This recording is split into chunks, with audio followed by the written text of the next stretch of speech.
Welcome to the Story Harvest for a heartwarming crop of tales with a moral for tots to teens. Don't forget to like, comment, share and subscribe to get more new stories regularly.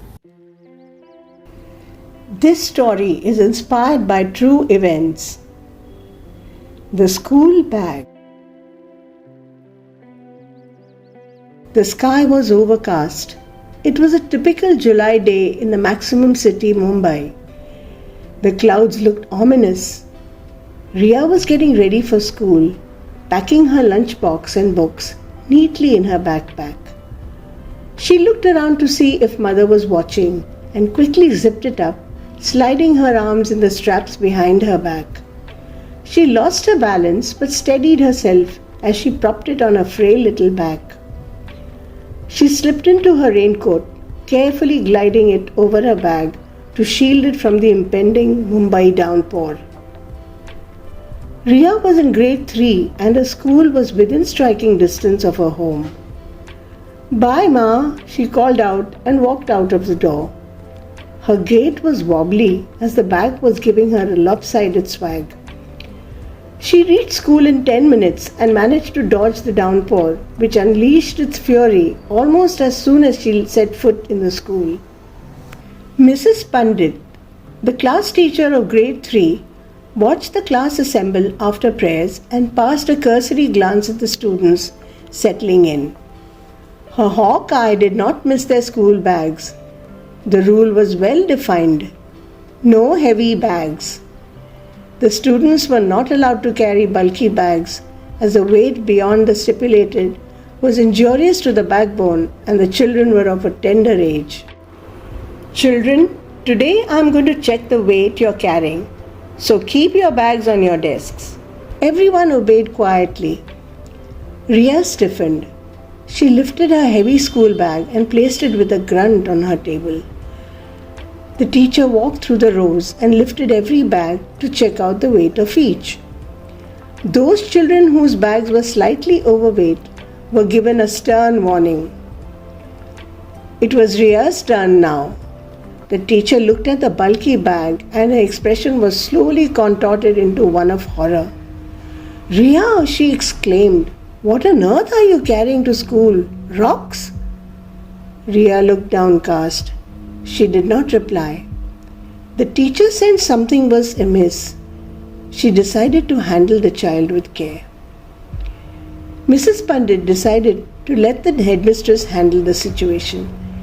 She picked up the bag and gently asked Riya to follow her to the office of the headmistress. Riya looked reluctant. "Please, ma'am, I will not carry a heavy bag next time. Don't take me to the headmistress." The class teacher very gently reasoned with her. "Don't worry, Riya, we will not pull you up. We'll just help you sort out your problem." Riya entered the headmistress's cabin. Her eyes were downcast.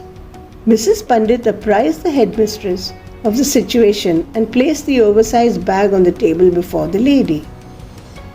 Mrs. Pandit gently prodded. "Why is your bag so heavy, Riya?" The child did not respond. The lady continued in a quiet but persuasive tone. "What do you carry in your school bag every day, Riya?" Despite the persistent quizzing, Riya remained tight-lipped. The headmistress then spoke with finality. "Riya, we will have to inspect your bag since you choose to be silent. May I?" Riya nodded tentatively. The headmistress zipped open the bag and stifled an exclamation. She could not believe her eyes. Arranged carefully along with her school books was a stack of storybooks, neatly piled one on top of the other. Both the teachers were aghast. They remained silent for a few moments and finally the headmistress broke the silence. "Why do you carry storybooks to school, Riya?" "Dad did it." The little girl burst into tears and her sobs echoed in the large chamber. They offered her a glass of water and prodded her gently. After a lot of cajoling, the girl confessed reluctantly, "Ma'am, The house I live in seeps in the monsoon. Our belongings often get drenched in the shower. My father has warned me that he would dispose of my extra books as they cannot be protected during the rains. She further explained, "Ma'am, I love my books. I cannot let anyone take them away from me. I'll carry them to school only during the monsoon. After that, I will leave them at home." The teacher was shaken to the core, not at the state of her condition, but at her love for books. She was, after all, an educationist. The headmistress got up from her chair and gently took the little child's hand. "Don't cry, Riya. Your books shall be safe. We will take good care of your books during the monsoon. Leave them here and go to your class. Don't carry the weight.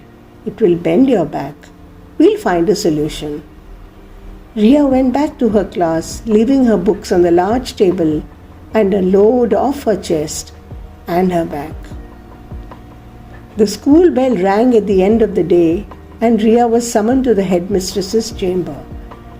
The lady took her quietly to the library.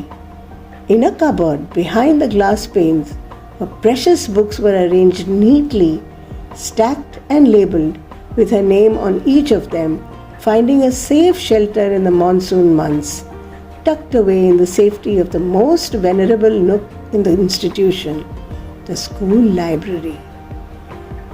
Riya was overwhelmed as she extended her hand to accept the receipt note that enlisted all her books kept in safe custody.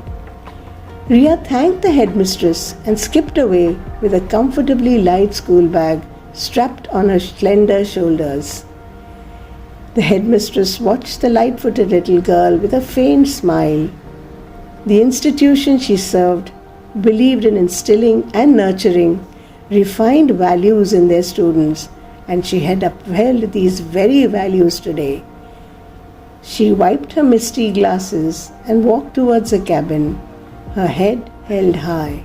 Moral: we collect books in the belief that we are preserving them, when in fact it is the books that preserve their collector. Walter Benjamin. Today a reader, tomorrow a leader. Margaret Fuller. Thanks for watching. Please don't forget to like, comment, share and subscribe.